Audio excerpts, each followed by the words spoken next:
उसी के विषय में मैं आपको आज बताने जा रही हूँ कि हमारे जो पूर्व में 18, 19, 20 के जो कार्य रहे और 20 क्षेत्र हमारे पास आए, ग्रामीण क्षेत्र काशीपुर नगर निगम में सम्मिलित हुए और वहाँ कि काशीपुर में विकास सदैव होता रहा है।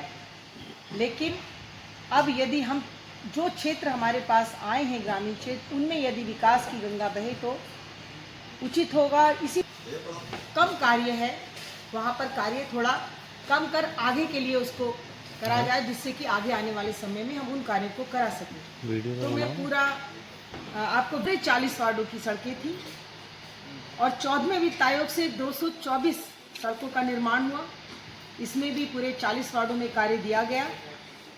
इस बीच क्योंकि किसी भी निगम के लिए वहाँ की सब नए क्षेत्रों में बिजली के बहुत अधिक आवश्यकता थी, लाइट की। इसके लिए 5000 लाइट हम लोगों ने क्रिएट की। हाइड्रोलिक अलग अलग हर वार्ड में किन मुद्दों को लेकर के रखी गई है और क्या क्या सुझाव दिए हुए हैं?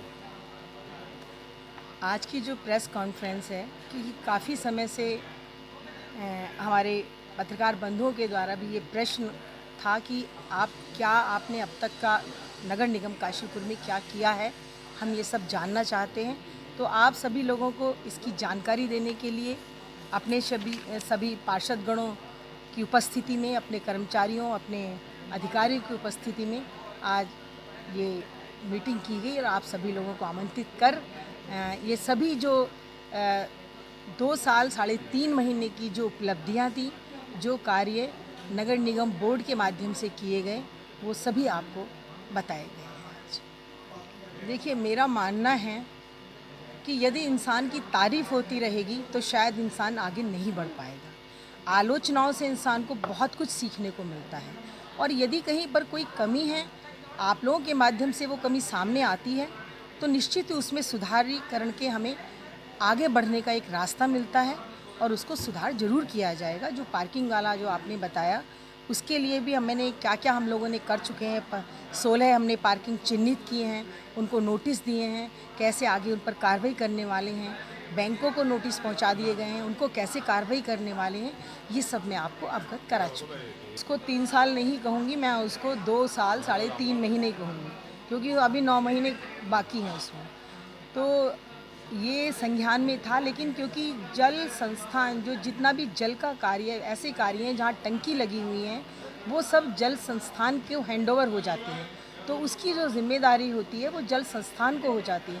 आज भी देखिए, हमारे यहाँ अमृत योजना के माध्यम से काम चल रहा है और अमृत योजना जल निगम टंकियाँ बनाकर पूरे शहर में लाइन बिछाकर उसके बाद में हैंड ओवर कर देती है जल संस्थान को, फिर उसको जल संस्थान ही देखता है। और अब बहुत जल्द, अभी मैंने 1 सप्ताह के अंदर ही एक मीटिंग हम लोग सभी विभागों की बुलाने वाले हैं, ताकि सभी में पहले तो हम अलग अलग बात करते थे, लेकिन अब की बार सामूहिक रूप से एक मीटिंग हम लोगों ने आमंत्रित की है। तो वहाँ बुलाकर इन सभी बातों पर निर्णय भी लिया जाएगा और आने वाले समय में जल संस्थान के माध्यम से ही उस टंकी को पुनः सुचारू रूप से चलाया भी जाएगा। देखिए, चुनौती भी हमें बहुत कुछ आगे बढ़ने के लिए सीख देती है और जीवन में चुनौती ना हो तो शायद आगे बढ़ने का रास्ता बंद हो जाता है। जहाँ तक कर्मचारियों की बात है, देखिए, जो गवर्नमेंट का रेशो है वो 1000 पर 2 कर्मचारी, उस हिसाब से देखा जाए तो हमारे पास कर्मचारी भरपूर हैं। इसके अतिरिक्त हमारा नाला गैंग है, आउटसोर्सिंग में इतने कर्मचारी भरपूर हैं। लेकिन शहर देखिए, जब बड़ा होता है, क्षेत्र बड़ा हो जाता है, तो और अधिक आवश्यकता हो जाती है। इसके लिए अभी कल ही शायद अगर आप हों बोर्ड की मीटिंग में, तो आपने देखा भी होगा कि आउटर में 2-2 कर्मचारियों की बढ़ाने की स्वीकृति कल बोर्ड में दे दी गई है।